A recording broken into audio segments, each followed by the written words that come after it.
Hello friends, welcome back to my channel. हम बात कर रहे थे aldehyde, ketones and carboxylic acid के बारे में। बहुत ही इंपॉर्टेंट चैप्टर है और बहुत ज्यादा वेटेज का चैप्टर भी है। ऑर्गेनिक केमिस्ट्री पढ़ाने से पहले मैं हर बार आपसे यही रिक्वेस्ट करती हूँ कि आप हर एक वीडियो देखने के बाद उससे जितनी भी रिएक्शंस आई है उन्हें आप जरूर से एक बार कॉपी में प्रैक्टिस करें, फिर उसकी बार बार आप प्रैक्टिस करें तो ये आपको काफी लंबे टाइम तक ये लर्न रहती है। हर चैप्टर के बाद आप क्वेश्चंस को जरूर करिए। हर जो पुरानी वीडियोस है एल्डिहाइड, कीटोन और कार्बोक्सिलिक एसिड का, उन सब के लिंक आपको डिस्क्रिप्शन बॉक्स में मिल जाएंगे। तो हर वीडियो देखने से पहले उन वीडियोस को आप पहले पूरा कंप्लीट करें, तभी आप इस वीडियो को देखें। तो स्टार्ट करते हैं। हम बात कर रहे थे आज केमिकल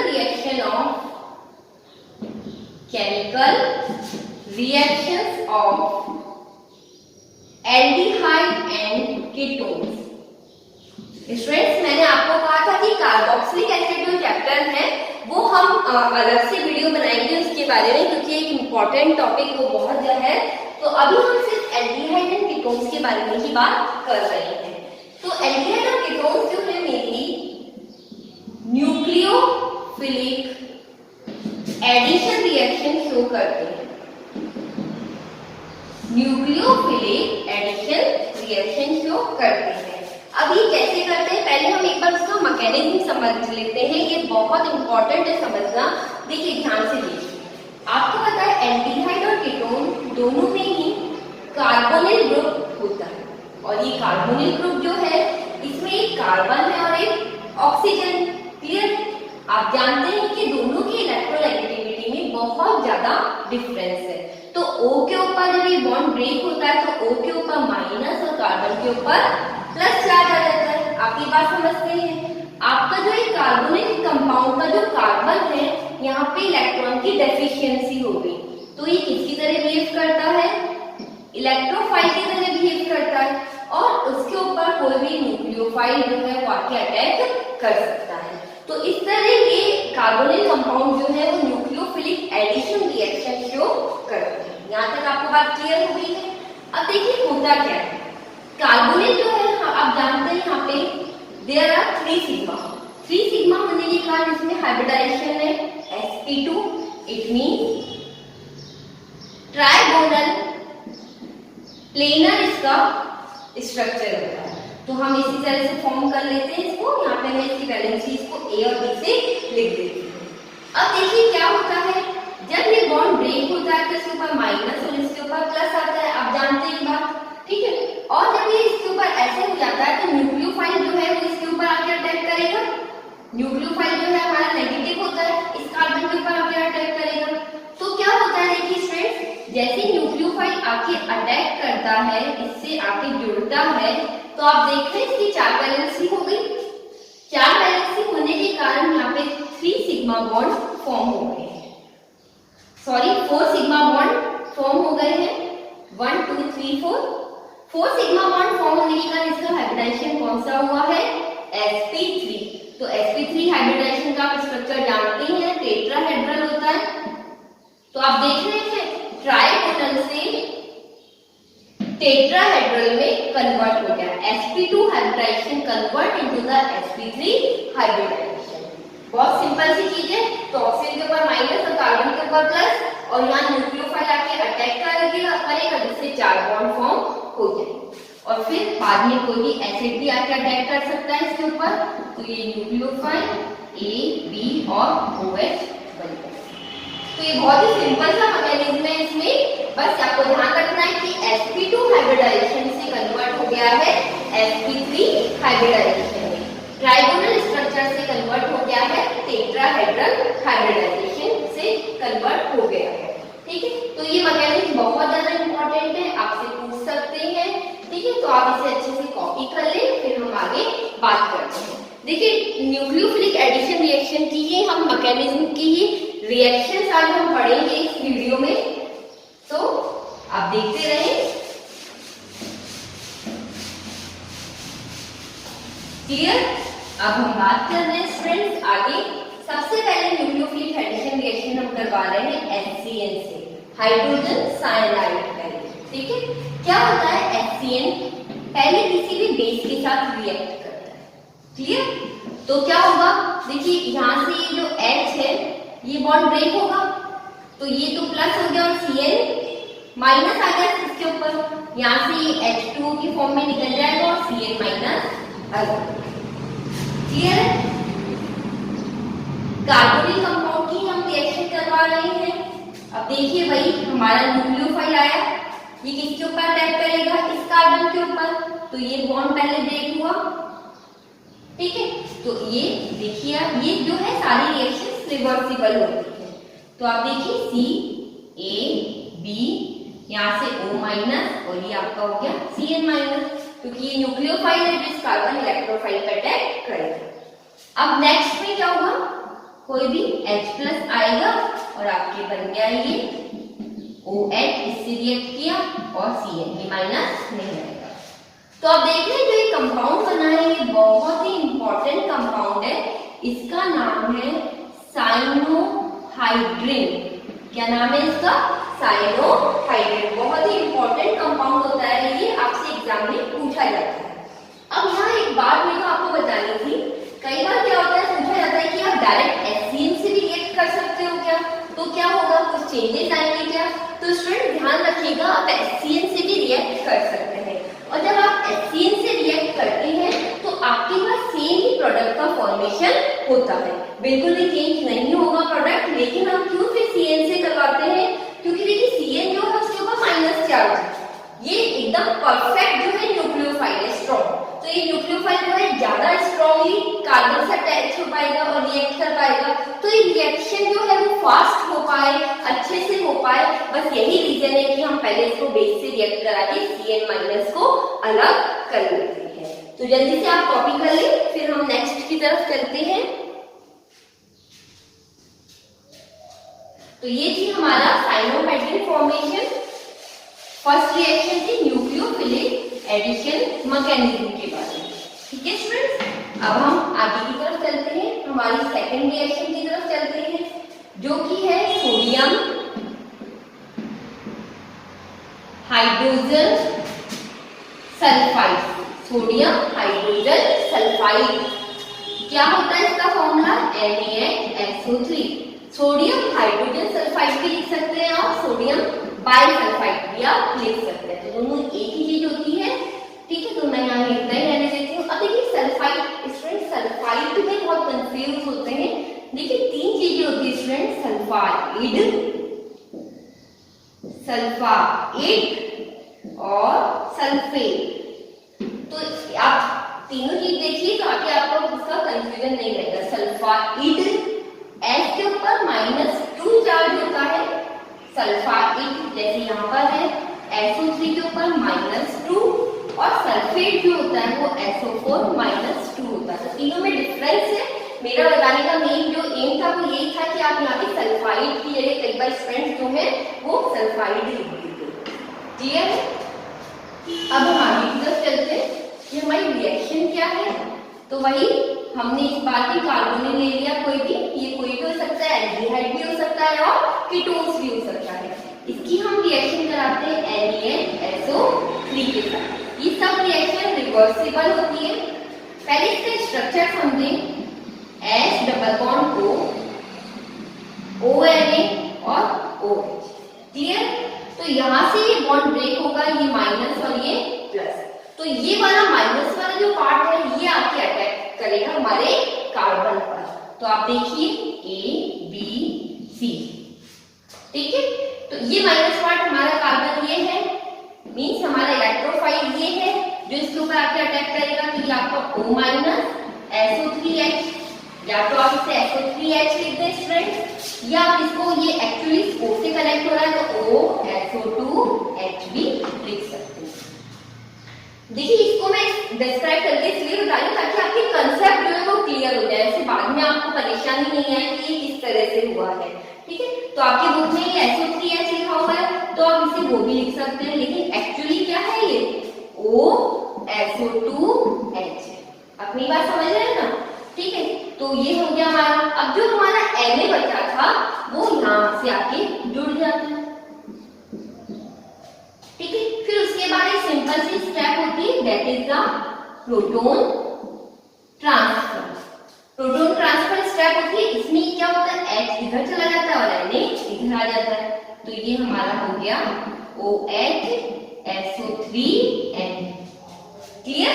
बहुत सिंपल सा है, देखिए कितना सिंपल है, हो गया है। अब ये इसका नाम क्या हो गया, बाई सल्फाइड एडिशन कॉम्प्लेक्स बोल दीजिए या मॉलिक्यूल। तो इस तरह से ये आपका प्रोडक्ट फॉर्म हो गया है। तो देखिए कितना सिंपल है, ये बाइसल्फाइड एडिशन कॉम्प्लेक्स आपका फॉर्म हो गया है। ठीक है, तो अब हम आगे बात करते हैं। ये हमारी सेकेंड रिएक्शन थी।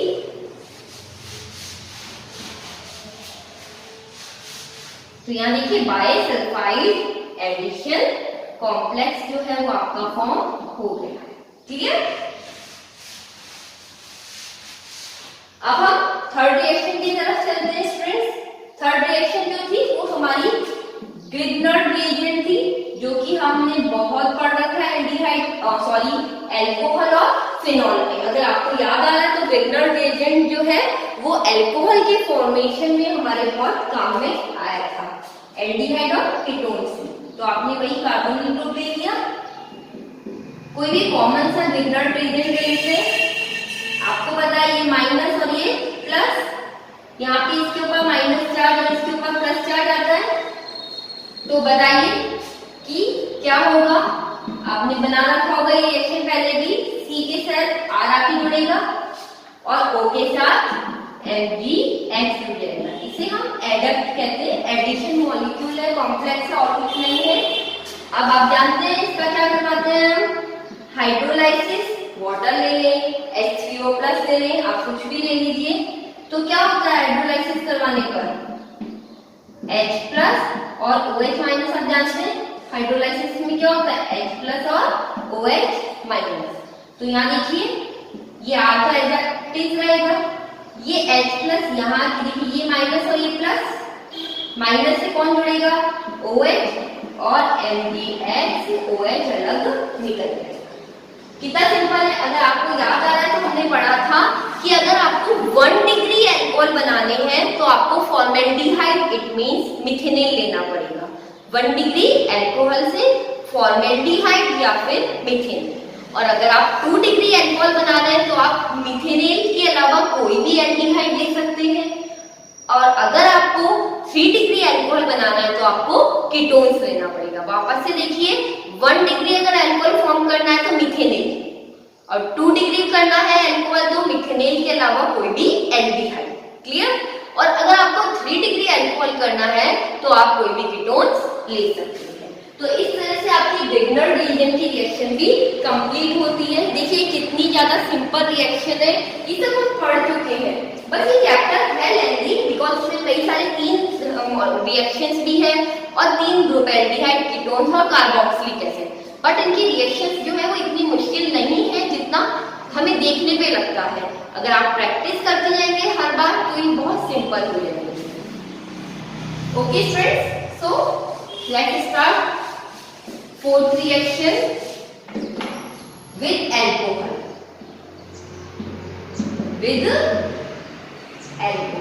बहुत इंपॉर्टेंट है अल्कोहल के साथ रिएक्शन। यहाँ पे पहले हम इसकी एल्डिहाइड के साथ कराते हैं, यहाँ इनको अलग अलग हमने क्या कर दिया, पहले एल्डिहाइड के साथ। ये बहुत इंपॉर्टेंट रिएक्शंस है। हमने यहाँ पे कोई भी एल्डिहाइड ले लिया, क्लियर? इसकी रिएक्शन हम अल्कोहल से कराते हैं। यहाँ मैंने दोनों आपको डिफरेंशिएट करने के लिए R' ले लिया। आपको पता है माइनस प्लस, यहाँ पे देखिए ये बॉन्ड ब्रेक होगा, प्लस माइनस, ठीक है? तो देखिए क्या होगा, रिवर्सिबल है, HCr, इस C से कनेक्ट होगा OR' और इससे हो गया OH। बहुत इंपॉर्टेंट है इसका नाम, इसे बोलते हैं hemi acetate. Hemi acetate, okay? Again हम इसकी अल्कोहल से रिएक्शन करवाते हैं। इस बार क्या होगा देखिए, ये OH और ये H, वाटर की फॉर्म में निकल जाएंगे। अब देख रहे हैं ये OH और ये H वाटर की फॉर्म में निकलेंगे। ठीक है, अब यहाँ पे देखिए HCr OR डैश और OR डैश बन गया। आपका नाम है इसका एसीटेट और इसको जैम डाई एल्कोक्सी भी कहते हैं, बिकॉज दो एल्कोक्सी मतलब इथर ग्रुप एक ही कार्बन से अटैच्ड है, इसलिए इसका नाम क्या हो गया है, जैम डाई एल्कोक्सी। क्लियर? बहुत इंपॉर्टेंट रिएक्शन है, एग्जाम में आती है, जैम डाई एल्कोक्सी। क्लियर?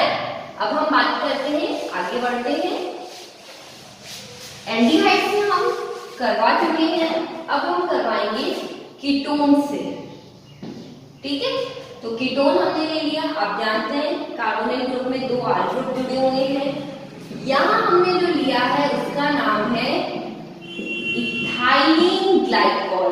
हम पहले भी पढ़ चुके हैं ये इथाइलिन ग्लाइकॉल। ठीक है, इसकी कैसी रिएक्शन होती है देखिएगा। आप जानते हैं माइनस प्लस, यहां से कहीं से भी एक H को आप रिमूव कर दें, ये पूरा माइनस वाला जो है ये न्यूक्लियोफाइल हो गया आपका। ठीक है, अब देखिए कैसे अटैच होगा, RC, ये आपका ये था, ये आपका O माइनस। ठीक है, क्लियर है, ये H इससे आके जुड़ गया OH, तो ये आपका O माइनस। ठीक है स्टूडेंट, उसके बाद AC से आपका ये जुड़ेगा O, CH2, CH2, OH। यहां तक ठीक है आपके पास? क्लियर है? आपको क्या समझ में आ रहा है, क्या बोल रही हूँ कि ये वाला O जो C है इससे ये माइनस का पूरा आके जुड़ गया, तो O, CH2, CH2, OH। यहां तक ठीक है? अब नेक्स्ट स्टेप में देखिए क्या होगा, ये जो आपका H है और आपका ये जो OH है ये वाटर की फॉर्म में निकल जाएगा। दिस H ये जो बचा हुआ था इधर से OH और निकल गया तो वाटर की फॉर्म में अलग हो गया। ठीक है, तो उसके बाद हमारे पास क्या बन गया, R C O CH2, इधर O और ये CH2 से इससे आगे जुड़ गया। सिंपल सी है, ये आपका कीटोन था, इस O से आके जुड़ गया, इस C से आके जुड़ गया आपका ये वाला पूरा न्यूक्लियोफाइल।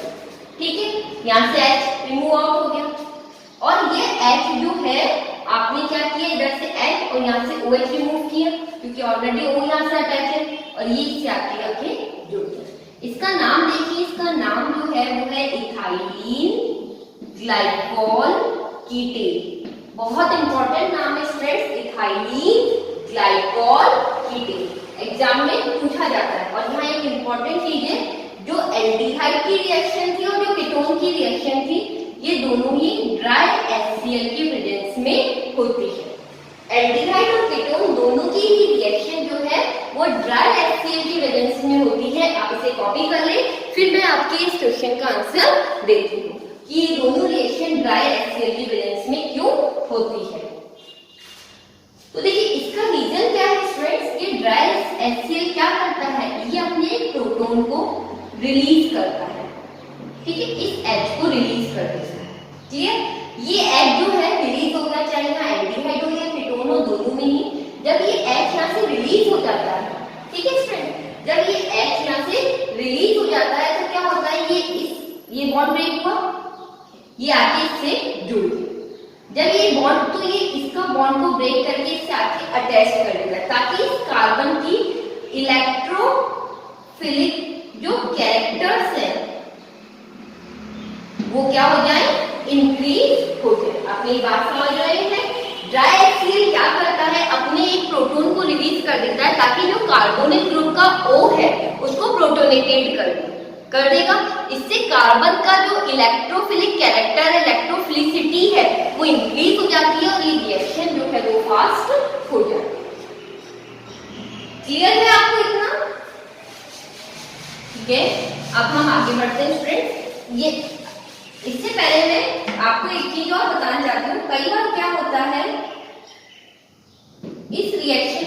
सिंपल करने के लिए टीचर्स क्या करते हैं, इस तरह से रिएक्शन करवा देते हैं।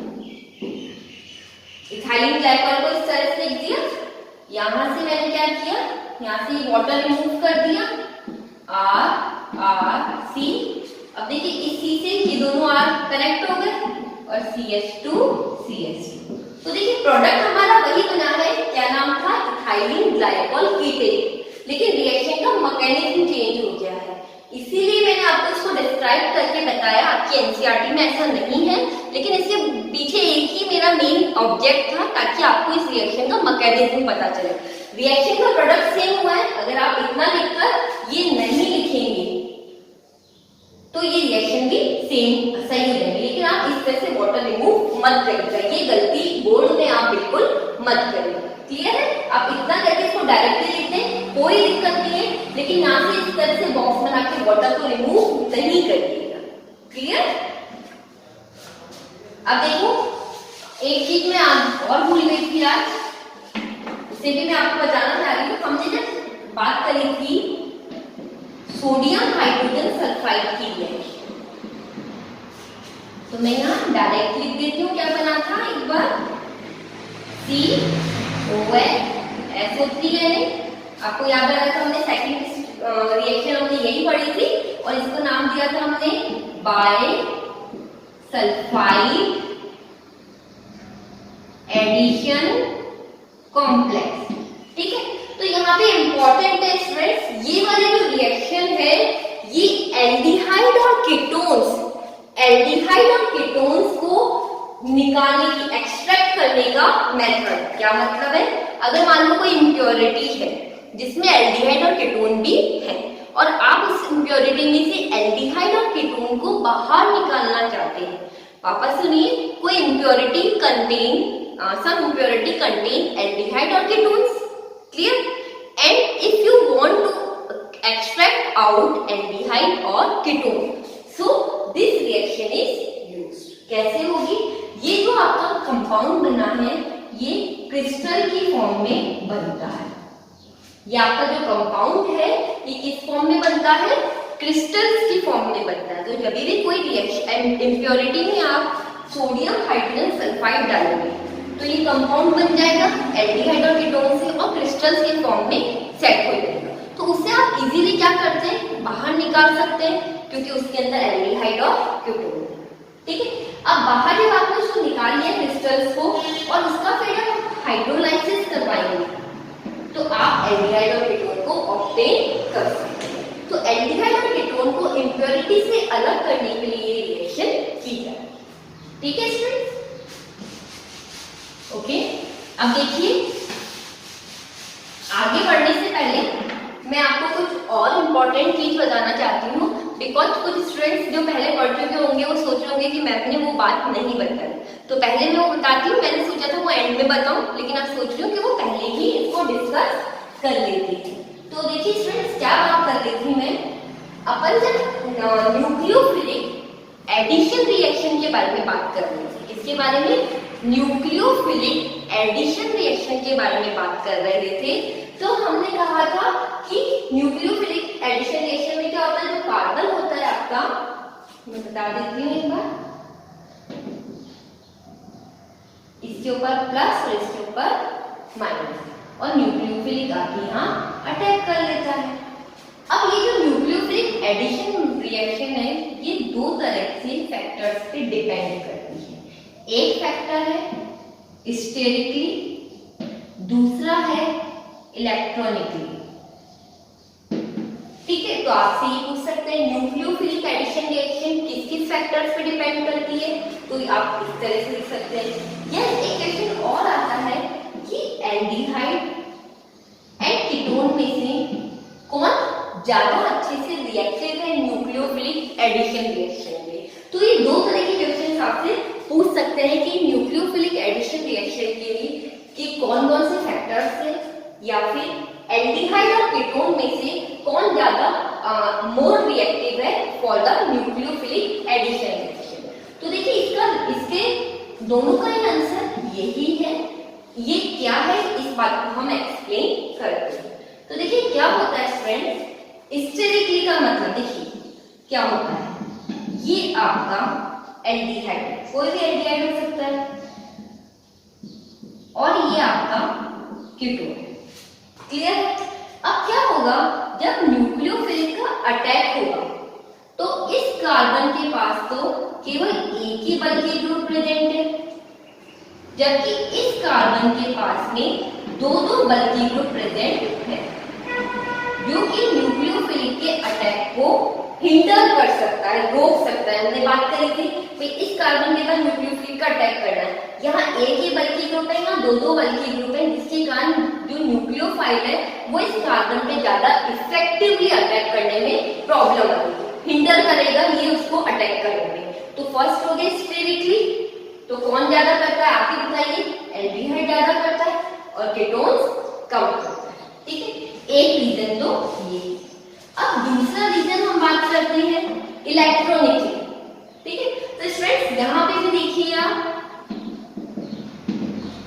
यहाँ देखिए दो कार्बन, ठीक है, ये CH3 ग्रुप जो होता है ये इलेक्ट्रॉन डोनेटिंग ग्रुप होता है।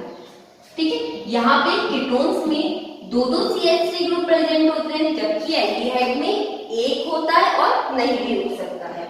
तो इलेक्ट्रॉन डोनेटिंग ग्रुप से क्या होगा, जब ये बॉन्ड ब्रेक होगा तो देखिए होना क्या चाहिए, इस कार्बन के ऊपर पॉजिटिव चार्ज है, और अगर मैं इसको इलेक्ट्रॉन प्रोवाइड कराऊंगी तो यहाँ की इलेक्ट्रॉन की डेंसिटी बढ़ गई, और मेरे को तो क्या चाहिए, ऐसा कार्बन चाहिए जहाँ पे इलेक्ट्रॉन की डेफिशिएंसी हो। तो इलेक्ट्रॉन की डेंसिटी बढ़ जाती है, यहाँ पे दो दो ग्रुप है जिसके कारण बढ़ जाती है, यहाँ पे एक ही ग्रुप है। आप वापस से देखिए होता क्या है कि जो CH3 ग्रुप है वो इलेक्ट्रॉन डोनेटिंग ग्रुप है।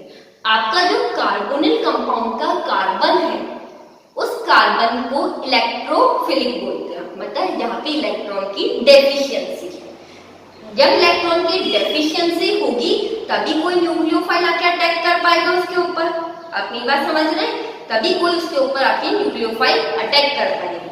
लेकिन कीटोन के केस में क्या हो रहा है, उससे दो दो CH3 ग्रुप अटैक है जो कि उसको इलेक्ट्रॉन प्रोवाइड करा रहे हैं, तो उस कार्बन के ऊपर इलेक्ट्रॉन की डेफिशिएंसी ज्यादा नहीं रहेगी, तो हमारी जो रिएक्शन है वो अच्छे से नहीं हो पाएगी, क्योंकि हमारा जो आने वाला ग्रुप है वो तो इलेक्ट्रॉन की डेफिशिएंसी देख रहा है, तो इससे कीटोन जो है ये रिएक्शन कम शो करते हैं। वाइल एल्डिहाइड में केवल या तो एक ही इलेक्ट्रॉन डोनेटिंग ग्रुप है जो उसको इलेक्ट्रॉन प्रोवाइड करा रहा है, या नहीं भी हो सकता। तो इलेक्ट्रॉन प्रोवाइड करा, एक ही ग्रुप प्रोवाइड करा रहा है तो इलेक्ट्रॉन की जो डेफिशिएंसी है वो मेंटेन रहेगी, ज्यादा नहीं बढ़ेगी, तो इसलिए जो हमारा न्यूक्लियोफाइल है वो इजीली उसके ऊपर अटैक कर पाएगा। तो ये दो रीजन है कि जिससे पता चलता है कि जो आपके एल्डिहाइड है वो न्यूक्लियोफिलिक एडिशन रिएक्शन के लिए ज्यादा रिएक्टिव होते हैं rather than the कीटोन। इसके फर्स्ट रीजन क्या है, स्टेरिकली, क्योंकि कीटोन में दो बल्कि ग्रुप होते हैं जो कि न्यूक्लियोफाइल को अटैक करने से रोकते हैं। दूसरा इलेक्ट्रॉनिकली, दो इलेक्ट्रॉन प्रोवाइडिंग ग्रुप होते हैं जो कि उस कार्बन पे इलेक्ट्रॉन की डेंसिटी बढ़ा देते हैं, जो कि हमें ऐसा नहीं चाहिए, इलेक्ट्रॉन की डेंसिटी बढ़नी नहीं चाहिए। क्लियर है? तो यही बताना चाह रही थी मैं। अब देखिए मैं एक और क्वेश्चन आपको एनसीईआरटी का भी क्वेश्चन गिवन है, उस क्वेश्चन में क्या है मैं आपको समझा देती हूँ। उसमें आपसे पूछा है कि बेंज एल्डिहाइड और प्रोपेनॉल, दो दे रखे हैं, बेंज एल्डिहाइड एंड प्रोपेनॉल, तो इन दोनों में से न्यूक्लियोफिलिक एडिशन रिएक्शन कौन ज्यादा अच्छे से शो करता है, या कौन ज्यादा रिएक्टिव है towards the nucleophilic addition reaction. तो कौन कौन दिया है इसमें, बेंज एल्डिहाइड, बेंज एल्डिहाइड आप जानते हैं, this is the Benz aldehyde, और प्रोपेनॉल, प्रोपेनॉल भी आप जानते हैं, CH।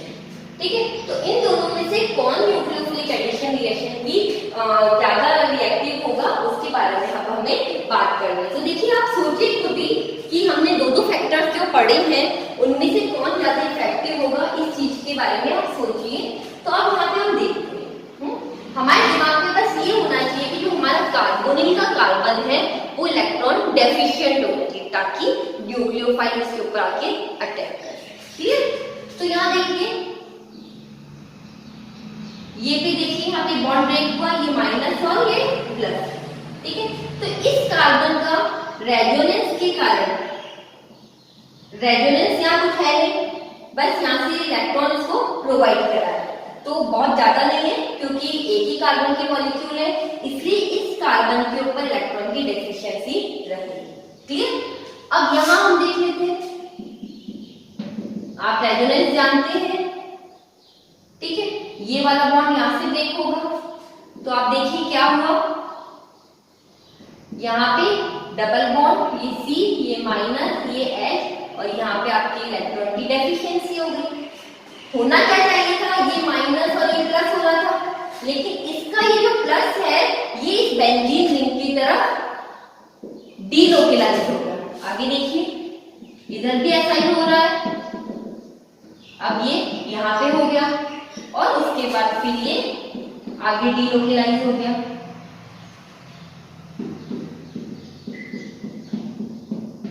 रेजोनेंस के कारण आप देख रहे हैं इस कार्बन के ऊपर इलेक्ट्रॉन की डेफिशिएंसी होनी चाहिए, लेकिन अब इस कार्बन के ऊपर इलेक्ट्रॉन की जो डेफिशिएंसी है वो इस बेंजीन रिंग के पास ट्रांसफर हो गई, मतलब ये जो प्लस चार्ज है वो बेंजीन रिंग की तरफ डीलोकेलाइज हो गया है, तो वहां पे इलेक्ट्रॉन की ज्यादा डेफिशिएंसी नहीं रही। जबकि इस प्रोपेनल में कार्बन जो है उसी के ऊपर प्लस चार्ज है, कहीं डीलोकेलाइज नहीं हुआ है। तो आप ही जज करें कि बताइए कौन ज्यादा अच्छे से न्यूक्लियोफिलिक एडिशन रिएक्शन शो करता है स्टूडेंट्स, तो कौन करेगा, हमारा प्रोपेनल रिएक्ट करेगा ज्यादा और ये कम करेगा। क्लियर है? आई थिंक कोई डाउट नहीं होना चाहिए। अब हम आगे की तरफ बढ़ते हैं।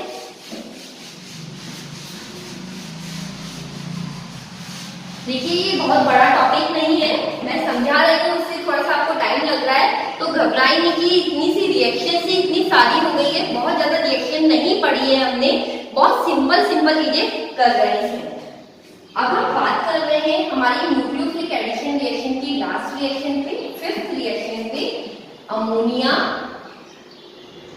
And it's derivatives. अमोनिया आप जानते हैं NH3 होता है। क्या करना है, इस अमोनिया का कोई भी जेड, कोई भी हो सकता है मॉलिक्यूल सब्सटेंस, एक H को हटा के अमोनिया के उसके साथ जोड़ दो, तो ये हो गया अमोनिया और ये अमोनिया के डेरिवेटिव। अब अपन इसकी रिएक्शन करवाते हैं इससे, अमोनिया के डेरिवेटिव से, तो देखिएगा कैसी रिएक्शन होती है। ये एक H इस O के साथ आके अटैच हो जाता है, बाकी क्या बचा, NH-Z। ये आपका इंटरमीडिएट बन गया। यहाँ पे मैं A और B लिख देती हूँ तो बहुत सिंपल हो जाता है ये करना, ठीक है। तो ये H, एक H O के साथ आके अटैच हो गया, बाकी ये रह गया। अब आगे क्या होगा, ये सब रिवर्सिबल है, यहाँ से एक H हटेगा, वाटर रिमूव आउट हो जाएगा, तो डबल बॉन्ड N और Z। तो इस तरह से आपको ये सारी रिएक्शन करवानी है, बहुत सिंपल सी है कि यहाँ से एक OH और यहाँ से एक H रिमूव हो जाएगा और ये रिएक्शन आपकी हो जाएगी। तो इस Z की जगह हम कौन कौन से रिएजेंट कर सकते हैं, हम इसके बारे में अब बात करेंगे। तो देखिए इसको भी करने से, ये आपका मेन मैकेनिज्म है और इम्पोर्टेंट, इसी तरह से आप रिएक्शन करिएगा। लेकिन मैं एक शॉर्ट ट्रिक समझाती हूँ जो आपको सिर्फ दिमाग में रखनी है। कई बार क्या करते हैं स्टूडेंट, इसमें कंफ्यूज हो जाते हैं, है ना, इंटरमीडिएट में, तो कंफ्यूज होकर गलत लिखने से अच्छा है कि ना लिखिए। क्या करें, आप डायरेक्टली ही प्रोडक्ट लिख दें। कैसे लिखें, इस H2 और O को हटा दीजिए और डबल बॉन्ड NZ डाल दें, तो इससे वो सिंपल हो जाएगी रिएक्शन। अगर इंटरमीडिएट आपको समझ आ गया है तो ही लिखिए, अदरवाइज इसको हटा दो, आप इसको डायरेक्टली भी लिख सकते हैं, ठीक है। अब हम आगे की तरफ बढ़ते हैं।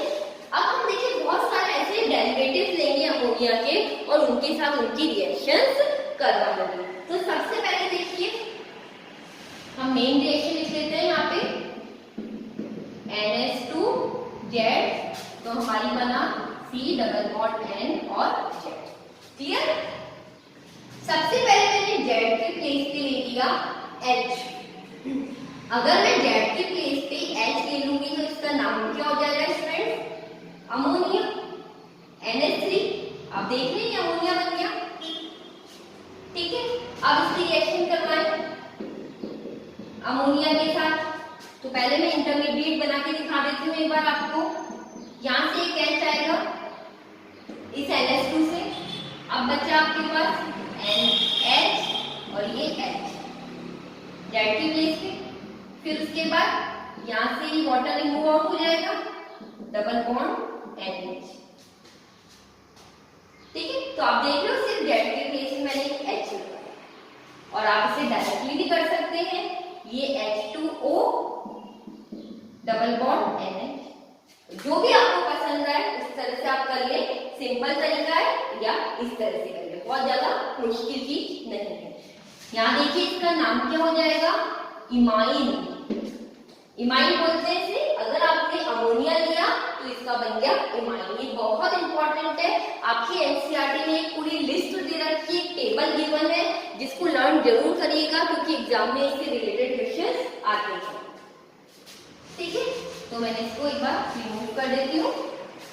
अब हम दूसरा ले लेते हैं। इस बार हमने जेड की प्लेस पे ले लिया आर। तो देखिए क्या बन गया? RNH2। क्या बोलते हैं? अमाइन। रिएक्शन करवाएं NH2R।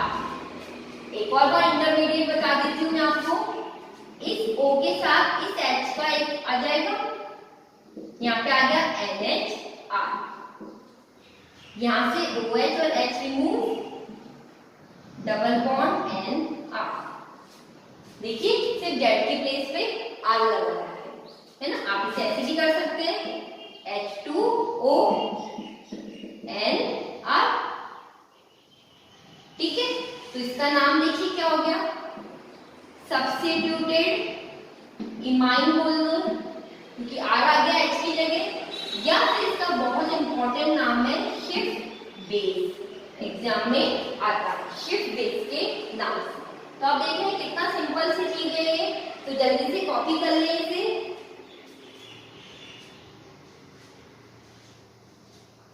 ठीक है, अब हम आगे बढ़ते हैं। थर्ड पर आते हैं।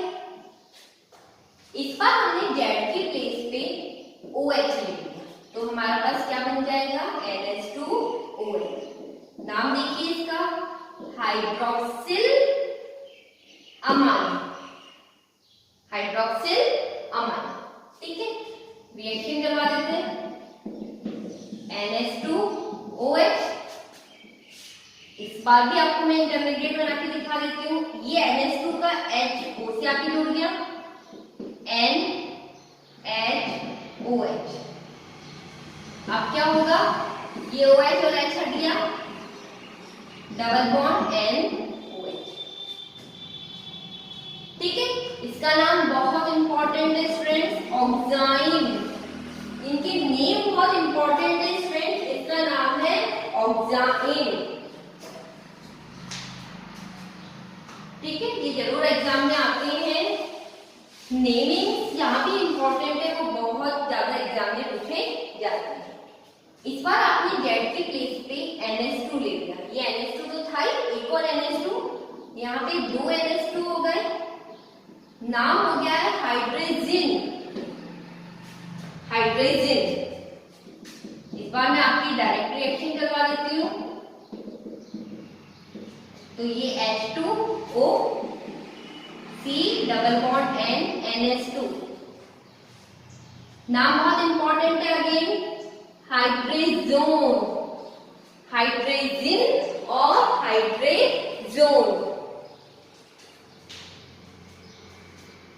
एक और ले लेते हैं यहाँ पे। इस बार जेड की प्लेस पे आपने ले लिया है कुछ बड़ा कंपाउंड ले लेते हैं, NO2 जेड की प्लेस पे ले लिया। अगर पूरा नाम होगा तो देखिए क्या होगा, एक NO2 यहाँ, एक NO2 यहाँ। अच्छे से लिख देती हूँ मैं, इसकी अच्छे से लिख देती हूँ। जेड पे हमने ले लिया NH2 पोजीशन पे और 4 पोजीशन पे NO2 लेते हैं। और अगर ये पूरा रिएजेंट होगा तो इसका नाम क्या हो जाएगा, 2 पोजीशन पे NO2 और 4 पे 2 और 4 पे, ये 2 और ये 4। नाम देखिए इसका क्या है, 2,4-DNP बोलते हैं, ओनली DNP भी बोल दीजिए। नाम क्या है इसका, 2,4-डाइनाइट्रो फिनाइल हाइड्रेजीन और DNP टेस्ट आता है। याद रखिएगा कि DNP टेस्ट कौन देता है, ओनली एल्डिहाइड और कीटोन्स देते हैं। आपसे एग्जाम में पूछा जाता है DNP टेस्ट देने के लिए, तो याद रखिएगा DNP टेस्ट जो है वो एल्डिहाइड और कीटोन ही देते हैं। नाम क्या हुआ, 2,4-डाइनाइट्रो फिनाइल हाइड्रेजीन। इसे हटा देती हूँ।